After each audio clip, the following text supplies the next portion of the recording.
अस्सलाम वालेकुम व्यूअर्स, आप तमाम दोस्तों को एक नए मौजू के साथ खुशामदीद। आज के लीगल सेशन में हम बात करेंगे जब किसी शख्स का शनाख्ती कार्ड ब्लॉक हो जाता है, चाहे वो नादरा की जानिब से हो या किसी भी डिपार्टमेंट की जानिब से आपकी शनाख्ती कार्ड को ब्लॉक किया जाता है, तो इसे डी-ब्लॉक करने का क्या लीगल प्रोसीजर है। तो आज के सेशन में हम बात करेंगे डी-ब्लॉक लीगल प्रोसीजर ऑफ शनाख्ती कार्ड। यानी शनाख्ती कार्ड को डी-ब्लॉक करने के लिए आपके पास क्या लीगल मराइल हैं, उस पे हम बात करेंगे। रिक्वेस्ट रही है तमाम दोस्तों से जो नए चैनल पे हैं उनसे इस्तदाए आप चैनल को सब्सक्राइब करें और वीडियो को लास्ट तक देखते रहें। जब कभी भी किसी भी शख्स की आईडी कार्ड ब्लॉक हो जाता है, इसमें उसके डिफरेंट रीजंस हैं। पर्टिकुलरली अगर आपकी आप ब्लॉक होते हो तो ऑब्वियसली आपको नहीं पता होता क्या रीजन इसके पीछे हैं। तो सबसे पहले जो लीगल जो वे है, आप जाओगे मुतल्लिका जो डिपार्टमेंट है, यानी नादरा आप विजिट करेंगे, नादरा से आप पता करवाएंगे आपकी शनाख्ती कार्ड को क्यों ब्लॉक किया गया है। वहां पर आप अपनी एप्लीकेशन देंगे। एप्लीकेशन के साथ वहाँ जब आप अपना एप्लीकेशन जमा करवाएंगे तो नादरा आपकी एप्लीकेशन को ओवरव्यू करेगा, उसे देखेगा। अगर कोई छोटा मसला हो, जैसे कि बाज़ औक़ात शनाख्ती कार्ड ब्लॉक हो जाता है अननेचुरल डिफरेंसेस, यानी बहन भाइयों में एज की वजह से कोई अननेचुरल डिफरेंस आ रहा है, जैसे कि 5 माह का गैप आ रहा है, 6 महीने का डिफरेंसेस आ रहे हैं। इस तरह की सूरत-ए-हाल में भी कभी-कभी शनाख्ती कार्ड ब्लॉक हो जाता है, तो नादरा इस तरह के जो छोटे इश्यूज़ हैं वो आपको उसी टाइम एड्रेस करके दे देते हैं। या इसके अलावा कोई और भी छोटा प्रॉब्लम हो सकता है, उसकी वजह से अगर ब्लॉक है तो वो उसको सॉर्ट आउट करते हैं। अगर इसके अलावा कोई सीरियस नोयत का प्रॉब्लम है, जैसे कि आपकी नेशनलिटी का इशू आ रहा है कि आप माजर हैं या आपकी फैमिली में कोई इंटरवीन हुआ है, कोई इशू आ रहा है, तो इस तरह की सूरत-ए-हाल में फिर नादरा आपको रेफर करता है। जो नेक्स्ट लीगल प्रोसीजर है वो टुवर्ड्स कमिटीज़, आपको रेफर किया जाता है कमेटी की तरफ। अब कमेटी में डिफरेंट डिपार्टमेंट्स के इसमें ऑफिसर्स हैं, पर्टिकुलरली इसमें जो लाइन फोर्सेस एजेंसी के ऑफिसर्स हैं, उनकी कमेटी होती है, उससे आपको बुलाया जाता है।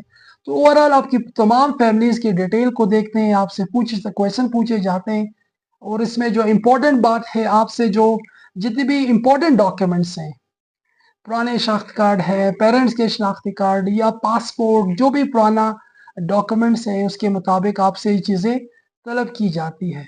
बाज़ औक़ात फैमिली मेंबर्स में बाज़ औक़ात वो जब शनाख्ती कार्ड बनाते हैं, बहन भाइयों में एक ही बंदा होता है, कोई और उसकी वेरिफिकेशन के लिए नहीं, इस तरह के भी इश्यूज हो सकते हैं जिसकी वजह से शनाख्ती कार्ड ब्लॉक हो जाता है।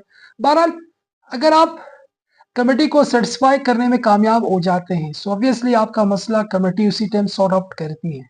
अगर कमेटी भी आपका मसला हल ना करे तो आपके पास नेक्स्ट क्या रेमेडी है? नेक्स्ट जो आपके पास रेमेडी है, तो आप मूव करेंगे टुवर्ड्स सिविल कोर्ट। ऑब्वियसली आप जाएंगे किसी वकील के पास, आपको लीगल प्रोसीजर बताएगा। फिर आप अपने इलाके के सिविल अदालत जो है वहां आप मूव करेंगे और सिविल अदालत में आपका केस फाइल होगा। आप सिविल दावा फाइल करेंगे और सिविल दावे के साथ आपके जितने भी रेलेवेंट डॉक्यूमेंट्स हैं वो आपने प्रोड्यूस करने, वो आपने वजह लगाने। 2 गवाह के आपने उसके साथ जो शनाख्ती कार्ड की कॉपीज हैं वो आपने लगाने। जितने भी सपोर्टिंग डॉक्यूमेंट्स हैं, वो ऑफिशियल डॉक्यूमेंट्स हैं या किसी गवर्नमेंट डिपार्टमेंट के हवाले से, वो तमाम डॉक्यूमेंट्स आप लगाएंगे। नादरा के खिलाफ आपका केस होगा और एक प्रॉपर केस होगा, जिस तरह जब आप कोई दूसरे केसेस करते हैं, आप केस फाइल करते हो, नादरा की तरफ से उसमें जवाब आता है, जो भी उनके ऑब्जेक्शंस हैं उनके वकील उनका केस रिप्रेजेंट करेंगे, आपका वकील आपका केस अदालत में रिप्रेजेंट करेगा। अगर आपके पास तमाम डॉक्यूमेंट्स मौजूद हैं तो आप वो तमाम चीज़ों को कोर्ट ऑब्जर्व करेगा, गवाह के बयानात होंगे, लास्ट में आपका बयान होगा, फिर इसमें फाइनल आर्गूमेंट की तरफ केस जाएगा।